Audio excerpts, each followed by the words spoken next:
They're bringing in heavy machinery, a mobile command unit, and lights. They say they expect to work for the next 8 to 12 hours and probably through the night. People have been lining up since 6 p.m. last night, and even though it's so early and the show doesn't even start until 9 a.m., people are so excited already. Now construction crews are working to take it apart in order to repair it. One simple safety tip for farmers is to always turn the PTO shaft off before going behind the tractor to do anything. Over the years, the stores, the jobs, especially the cars have changed, but Wagner says there's a few things about this small town that have stayed the same. And Michigan State would sell the broadcast spectrum for WKAR, which is what allows it to broadcast over the airwaves, which means that people who use rabbit ears will no longer be able to watch, but it will still be available over cable and online. They say that 99 of those people could have been saved if they just worn a seatbelt. The final straw came in the form of 7 burning couches after Michigan State beat Oregon last Saturday. Now, burning furniture is nothing new near campus. We shot video of it during the Final Four last spring and after 2013's Big Ten football championship game. The city isn't just worried about the fires themselves, it's worried about a delayed response to a medical emergency or house fire because crews are tied up dealing with couches. Take a ride down Cedar Street or MLK in South Lansing and you can't miss them. Medical marijuana dispensaries. They carry different strands of the drug, plants, even THC cooked into baked goods.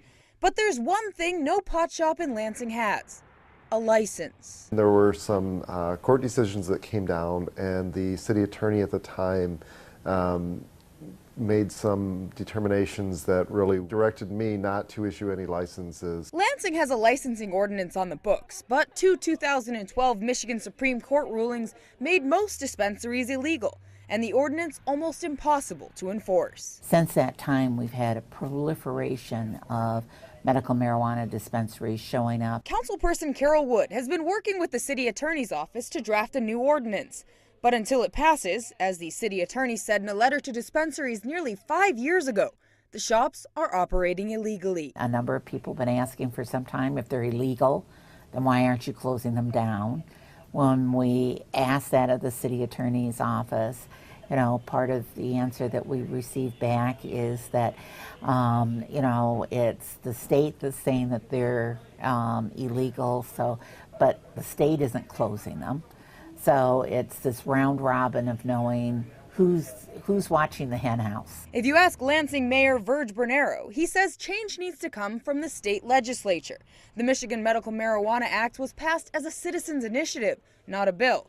So he says it's missing some key details about how it should be implemented. What we need and what experts have called for and what local government has called for is we need the guts, if you will, of the law. Representative Andy Shore says a set of bills that would make dispensaries legal has passed the House, but it's waiting for approval in the Senate. And while the city is waiting on that legislation, the shops shouldn't be allowed to operate. The law right now says you can't have dispensaries.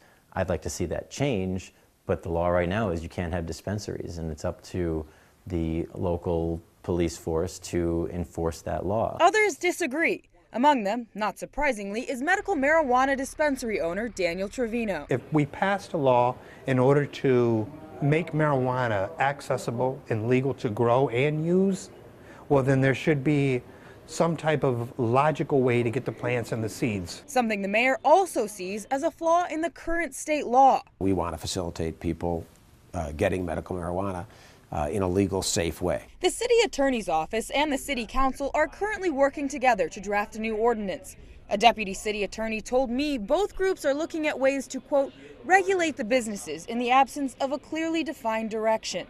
The state attorney general's office would not comment on whether a different ordinance would be enforceable. In Lansing, Faith Miller, News 10.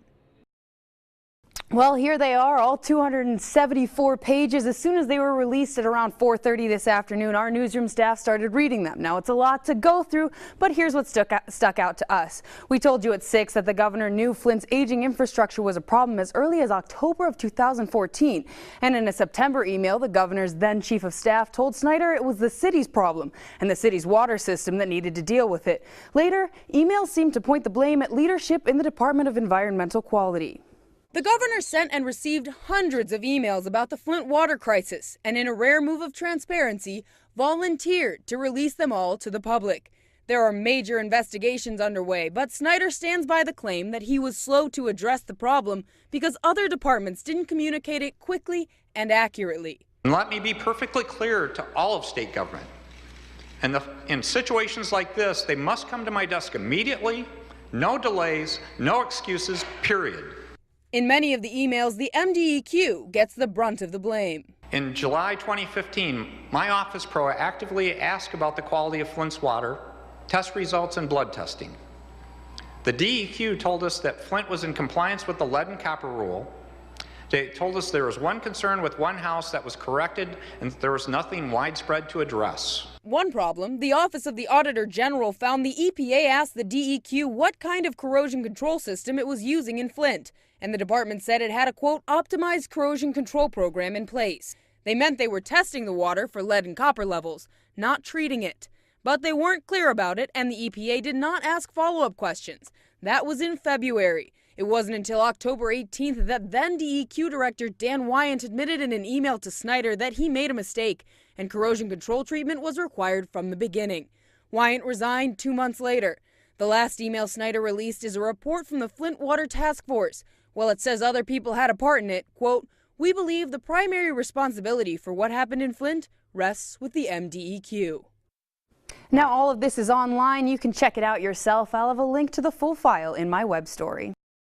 I'll never finish in time. Before they let you touch a real car at the GM plant in downtown Lansing, you've got to learn how to put together these wooden ones. Industrial engineer Jim Capeless helps run this training. A lot of people that we're getting nowadays are people that don't have any manufacturing experience at all.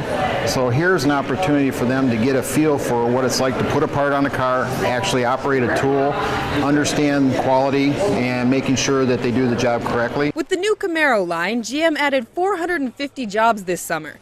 Many of the employees were recalled, and all of the newbies, including Tiffany Schuler, came through here. It's actually a little bit overwhelming. Team leader Jason Smith says it's designed to be. The best thing you can learn from this is don't be afraid to ask for help. A lesson I learned the hard way. All